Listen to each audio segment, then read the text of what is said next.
एक दफ़ा का ज़िक्र है कि एक शहर के सेंटर में एक म्यूज़ियम था। लोग बहुत दूर-दूर से उस म्यूज़ियम को देखने के लिए आते थे।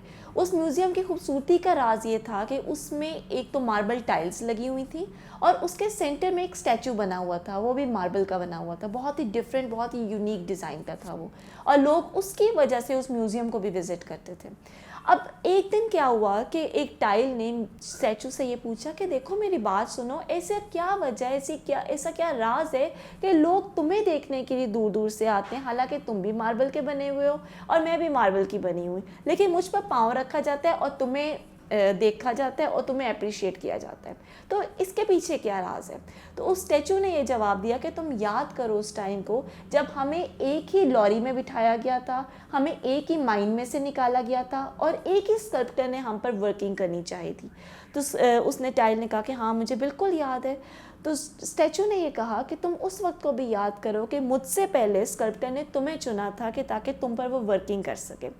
तो उसने कहा कि हाँ मुझे बिल्कुल याद है, बहुत ही बुरा स्कल्प्टर था, उसने मुझे बहुत तकलीफ़ देने की कोशिश की थी। तो उसने कहा, स्टैचू ने कहा कि मैं तो हमेशा से यूनिक लगना चाहती थी, मैं हमेशा से डिफरेंट लगना चाहती थी, इस वजह से उसने मुझे चुना, मेरे ऊपर उसने वर्किंग की, मुझे बहुत तकलीफ़ भी हुई, लेकिन मैंने सब कुछ सहा क्योंकि मैं यूनिक लगना चाहती थी। मैं चाहती थी कि मुझे सारे अप्रिशिएट करें, मेरी खूबसूरती को सारे सराहें, उसको कबूल करें। इस वजह से मैंने उसके ऊपर अपनी वर्किंग अपने ऊपर उसकी वर्किंग करने दी और देखो आज मेरी ये शेप है।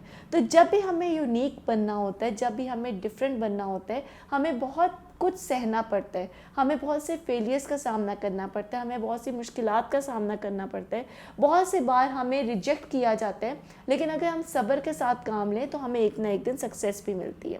तो यही वजह है कि तुम्हें लोग देखते नहीं है, तुम पर लोग पाँव रख के मेरे ऊपर मुझे देखने के लिए आते हैं, लोग मुझे पसंद करते हैं, मुझे अप्रिशिएट करते हैं। ये बात टाइल को भी समझ में आई कि हाँ ये तो मैंने अपना वक्त ज़ाया कर दिया। तो वक्त कभी भी ज़ाया नहीं करना चाहिए। अगर आपको मौका मिल रहा है, अगर आपको कोई अपॉर्चुनिटी मिल रही है, तो आपको उस अपॉर्चुनिटी को अवेल करना चाहिए। अपना टाइम बिल्कुल ज़ाया नहीं करना चाहिए। जब भी कोई वक्त आता है तो वो बार बार नहीं आता। एक दफ़ा जब एक घड़ी पर से टाइम गुजर जाता है वो दोबारा रिपीट नहीं होता। आप कभी भी अपना टाइम मत वेस्ट करें, हर वक्त को अपॉर्चुनिटी के तौर पर लें।